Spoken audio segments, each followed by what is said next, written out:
তোমাক কোনে কাম কৰিব দিছে ঐ ছোৱালী কোনে কাম কৰিব দিছে আহা ওলাই আহা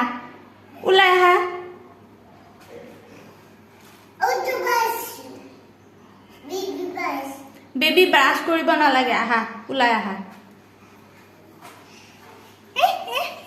ব্ৰাছ কৰিছে তাই এতিয়া একদম কাম কৰাত এক্সপাৰ্ট পিছতে নকৰিব একো আহা নাহাহো তুমি আহা আহা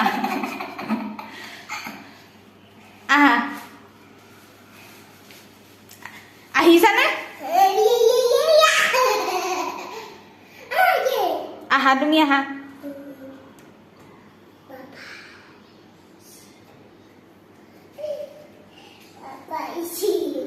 কি বাবাই চিউ আহা ওলাই আহা